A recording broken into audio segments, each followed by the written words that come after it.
Hello दोस्तों, आप सबका स्वागत है एग्री मोटिवेशन में। आज आपकी कहानी आपके नजरिए से रिलेटेड है। आप चीजों को किस तरह से देखते हैं और कोई दूसरा उसी चीज को किस तरह से अलग वे से देखता है। तो आज की कहानी आपके लिए। एक बार की बात है, एक आदमी अपने ऑफिस के काम में बिजी होता है। वो घर पर बैठकर लैपटॉप पर अपना काम कर रहा था और उसका जो 10 साल का छोटा सा बच्चा था वो हर 5 या 2 मिनट पे आकर कोई ना कोई सवाल लाकर पूछा करता था पापा से, और उस पूछ पूछ कर तंग किया करता था। अब वो आदमी अपने बच्चे से परेशान हो गया था क्योंकि उसे कुछ काम ही नहीं करने दे रहा था।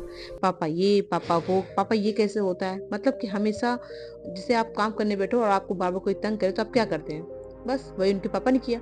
उसने सोचा क्यों ना मैं इसे कोई काम दे दूं, कुछ समय तक ये उसमें उलझा रहेगा और मैं अपना ऑफिस का काम कंप्लीट कर लूंगा। बस उसने यही किया। बच्चे के पास आया और उसकी एक पुरानी किताब उठाई और उस किताब में एक पेज पर वर्ल्ड मैप बना हुआ था। उस पन्ने को फाड़कर उसके छोटे छोटे टुकड़े कर दिए और अपने बेटे को देते हुए कहा, बेटा ये वर्ल्ड मैप है और मुझसे फट गया यार, तो प्लीज जरा तुम इस टुकड़ों को जोड़ दो और जोड़ के मुझे तुरंत दिखाना। पापा तो मन ही मन खुश हो रहे थे कि बेटा अब तो गया 1 घंटे के लिए, क्योंकि वर्ल्ड मैप को जोड़ना मामूली बात थोड़ी ना है। बेटे को इतना बड़ा काम देकर मैं शांति से अपना काम कर सकता हूँ और जिससे कि मेरा वर्क टाइम पे खत्म भी हो जाएगा। लेकिन ये क्या, अगले 5 मिनट के अंदर ही वो बच्चा फिर से पापा के पास आ जाता है। पापा पापा ये देखिए मैंने वर्ल्ड मैप तो बना लिया। ये तो बहुत ही आसान था। पापा ने बहुत ही ज्यादा उलझे हुए शब्द में कहा, बेटा ये कैसे तुमने किया, मतलब उसने पहले वर्ल्ड मैप खोला, उसको चेक किया कि यार ये तो बिल्कुल सही जुड़ा हुआ है। क्या मेरा बच्चा इतना टैलेंटेड है? तो उसने अपने बच्चे से पूछा कि बेटा तुमने इसे जोड़ा कैसे। आदमी हैरान हो गया, अपने बेटे से पूछने लगा। तो बेटे ने कहा, अरे पापा आपने जो मुझे पेज के टुकड़े दिए थे ना, उसके एक साइड पर तो वर्ल्ड मैप बना हुआ था और दूसरे साइड पर एक मंकी बना हुआ था।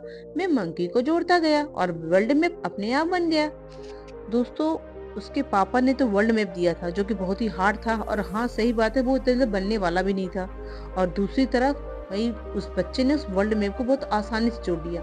तो दोस्तों, समझने वाली बात यहाँ पर यह है कि कई बार जब कोई बड़ी प्रॉब्लम समस्या हमारे सामने आती है तो हम उसे देखकर ये सोचते हैं कि हमारी जो ये प्रॉब्लम है तो बहुत बड़ी है, बहुत बड़ी प्रॉब्लम है, हम इसे कैसे मतलब झेल पाएंगे।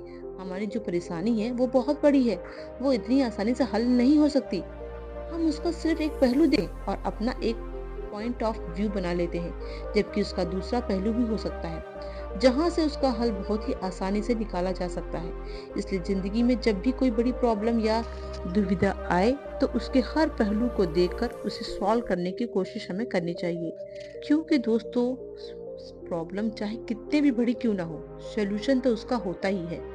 बस हमारा देखने का नजरिया होता है कि हम उसको किस तरह से सॉल्व कर सकते हैं।